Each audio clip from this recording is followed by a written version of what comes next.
इनका पहले हम ये बाइक है, ये साथ में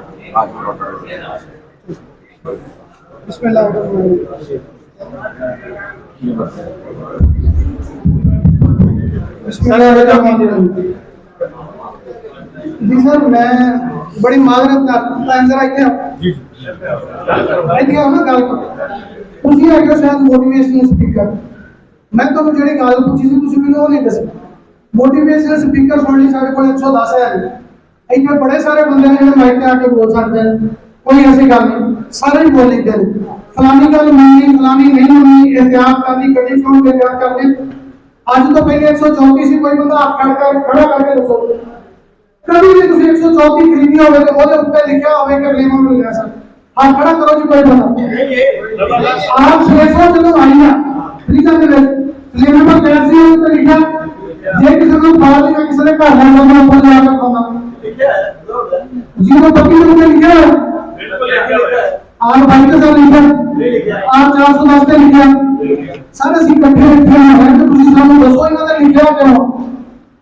ये आपको करो ना क्या चीज को करो हर चीज के एहतियात होंगे भाई हमने मेरी बात सुन ले गलत काम ना करो बात तो सुन ले मैं तकरीर करता हूं बस अल्हम्दुलिल्लाह मैं अपना जिले से फर्स्ट आ रहा हूं हमने मैं खड़ा करो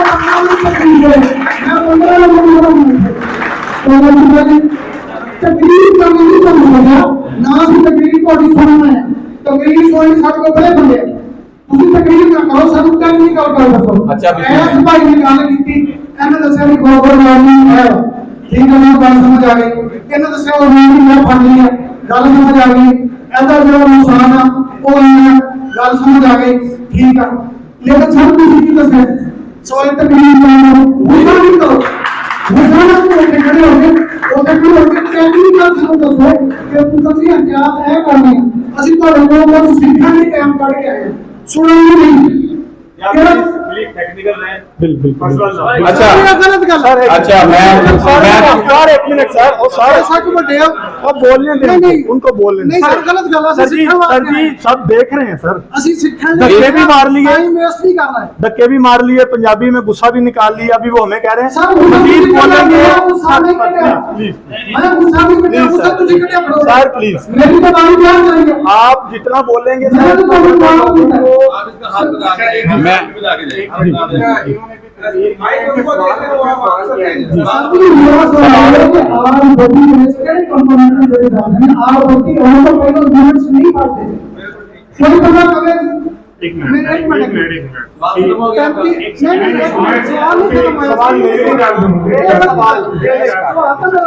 टेक्निकली बताते हैं ना आपको नहीं सर सवाल मेरा पूरा लो पहले सर मेरी पहले सवाल करनी सर सवाल करना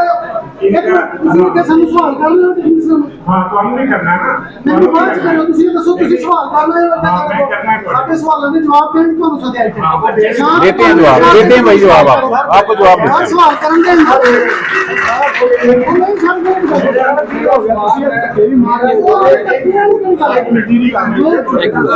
मैं बताता हूँ एक मिनट सर प्लीज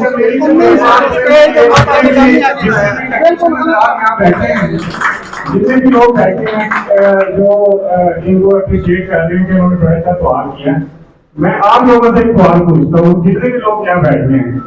आपका कोई पर्सनल एक्सपीरियंस है कि आपके सामने आप 32 में ऐसी बैठा हो हाँ खड़े रहिए ना इधर सामने है आप बताइए आप 32 में ऐसी बैठे आपने काम किया उसके ऊपर है क्यों यार अच्छा दूसरी बात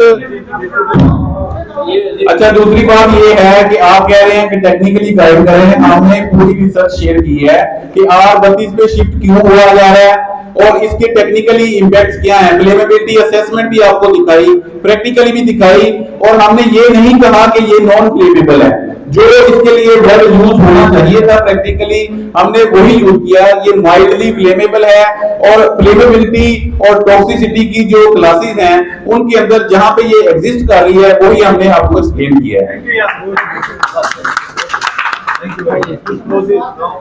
बस सर एक रिक्वेस्ट है ये है कि थोड़ा सा मटेरियल को कंपनीज बेहतर करे, जो आपको इस चीज पे एग्री वो एक करना सेकंड फैक्टर है वो जब वो बेहतर होगा वो तो companies इंशाल्लाह में जाना उम्मीद है कि काफी बेहतर हो जाएगा सब कंपनियों पे। एक पे नहीं मैं बात कर रहा,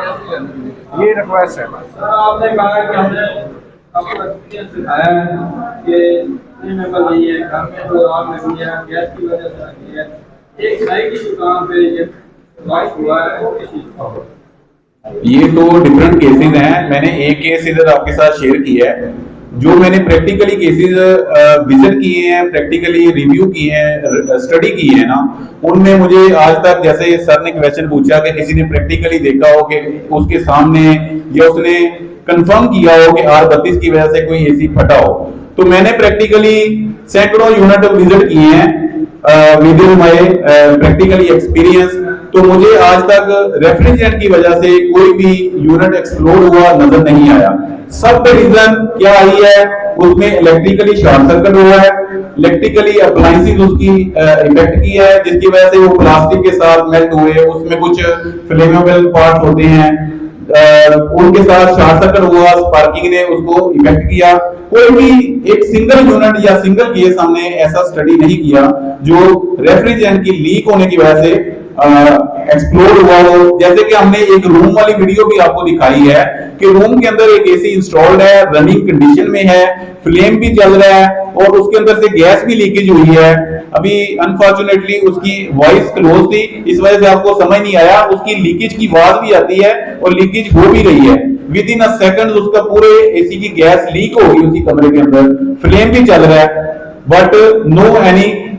एक्सप्लोजन, नो एनी फ्लेमेबिलिटी। हमने कोई भी ऐसी चीज उधर ऑब्जर्व नहीं की। ये हम प्रैक्टिकली अपने हाथों से आपके सामने कर रहे हैं, इतने कॉन्फिडेंस के साथ कर रहे हैं, तो किसी बेस पे कर रहे हैं। हमने आपके साथ यूनाइटेड नेशंस की रिसर्च शेयर की, एशरे की रिसर्च शेयर की, और ग्लोबली जो डेवलप्ड कंट्रीज हैं वो क्यों इस पे ट्रांजिशन पे जा रहे हैं, क्यों फेज आउट कर रहे हैं, उसके सारे इम्पैक्ट्स आपको एक्सप्लेन किए।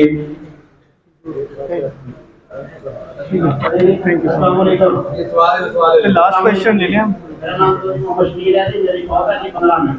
मुझे 2-3 मिनट चाहिए होंगे आपके।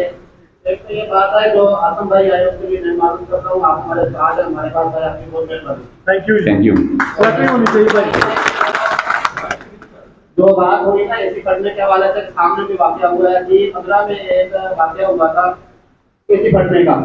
तो मेरी शॉप उधर ही है, तो पूरे आईटी इस्लामाबाद जो है उसके ऑफिस से पोस्ट लगी थी कि यार 32 की वजह से एसी फटा है।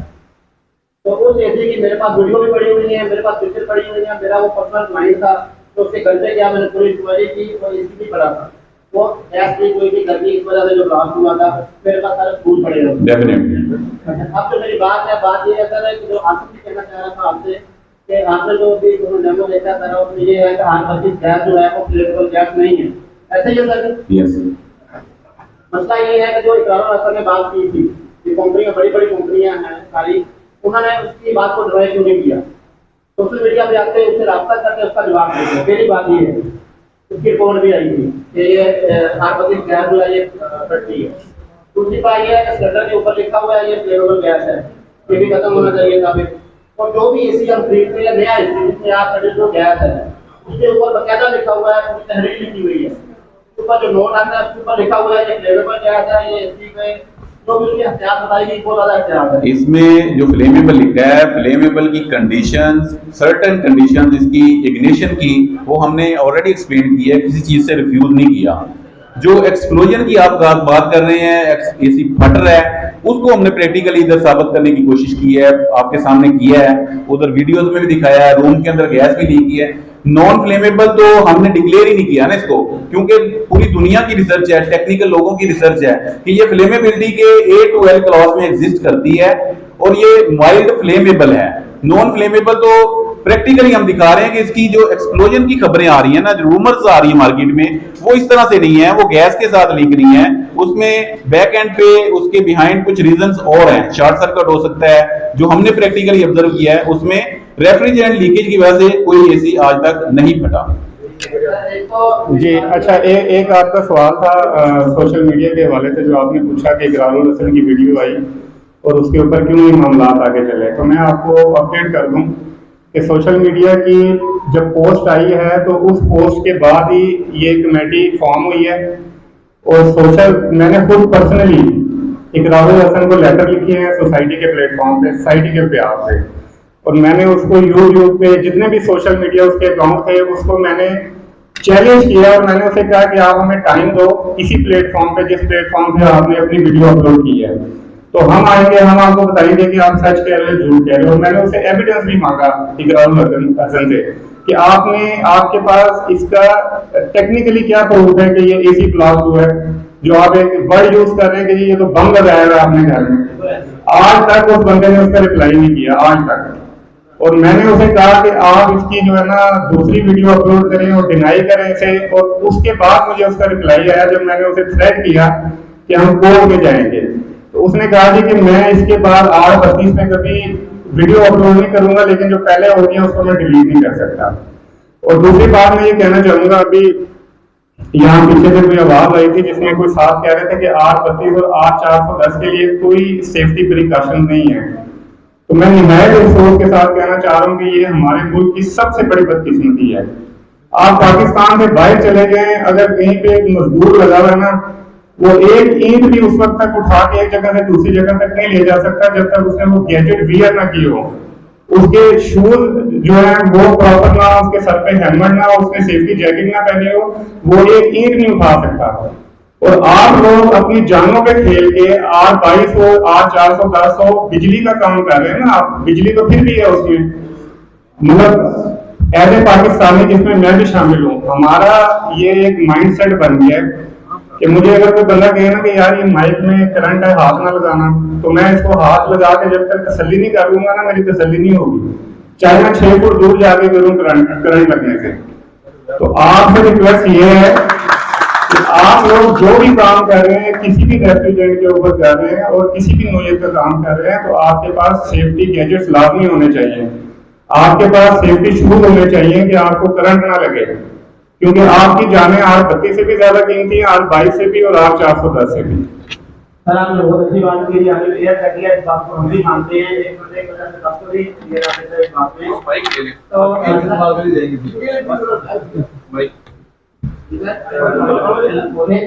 लास्ट रही बात की, हम तो बार बार बात करते हैं कि बाहर मुल्कों में ये क्या चल रही है और सारी चीजें हैं ग्लोबल वार्मिंग के हवाले से, या तो फिर ऐसा हो कि जो क्वालिटीज है बाहर के मुल्कों की, वो क्वालिटी हमारे पाकिस्तान में इंस्टीट्यूट के अंदर भी हो, हमारे तो 6 महीने में लीक हो जाते हैं, वो सारी चीजें देखनी पड़ेगी। हमारी बात तो नहीं जा सकती मेडल कंपनियों तक, आप तो बड़े लोग हैं, हमारे उस्ताद है, हमारे लिए आप आए, आप उनसे रिक्वेस्ट कर दें अगर बाहर मुल्क के मॉडल पे चलना है, उनके हिसाब से काम करना है, तो फिर क्वालिटी पे कुछ मेहरबानी करें, हमारी यहाँ पे कीजिए। बहुत शुक्रिया सर, बहुत शुक्रिया। जी सही, लास्ट क्वेश्चन करें, फिर वक्त की पाबंदी की वजह से हम फिर इसको कंक्लूड करेंगे। शुक्रिया जी।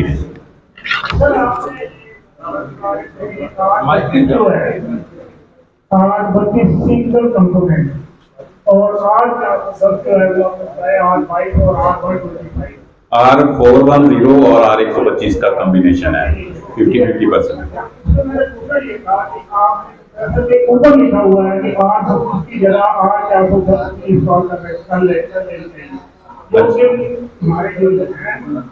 इंस्टॉलर आप बुक कर रहे हैं, ऐसा क्यों है? अगर वो सिंगल कंपोनेंट है, वो नंबर क्यों? और दूसरे नंबर पे एक आया कि सही है कि क्या 8:25 की जगह 8:410 इंस्टॉलेशन वो उसको मैं एक्सप्लेन करता हूँ। वो पार्ट ऑफ सिस्टम डिजाइनिंग है। जो कंप्रेसर मैन्युफैक्चर कर रहा है पाकिस्तान में, तो आपको पता है मैन्युफैक्चरर कंप्रेसर का कोई नहीं है, तो हमारी मोस्टली इंपोर्ट जो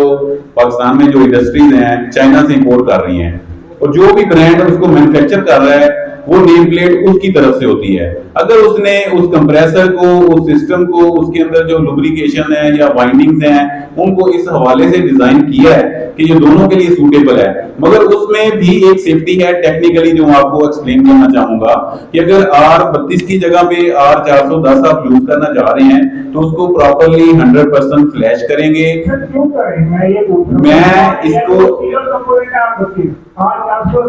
डबल है, तो तो वो किस तरह हो सकता है?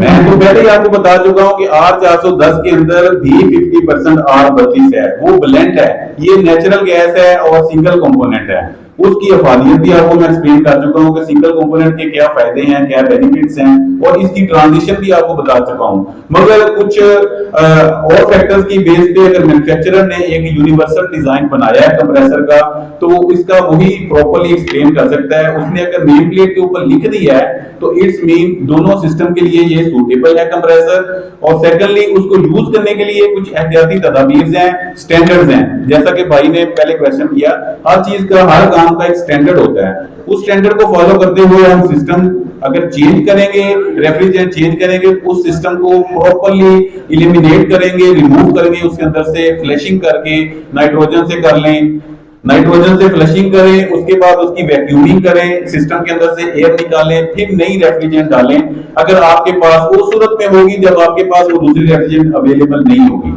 ठीक है, तो वो बात आपकी बिल्कुल ठीक है। Yes, this is not advisable, this is opportunity या फैसिलिटी या फीचर कह सकते हैं कंप्रेसर मैन्युफैक्चरिंग की तरफ से कि वो उसने डुअल के लिए डिजाइन किया उस कंप्रेसर को। वो नेम प्लेट उसने कंट्रोल किया है सर, मेरा सवाल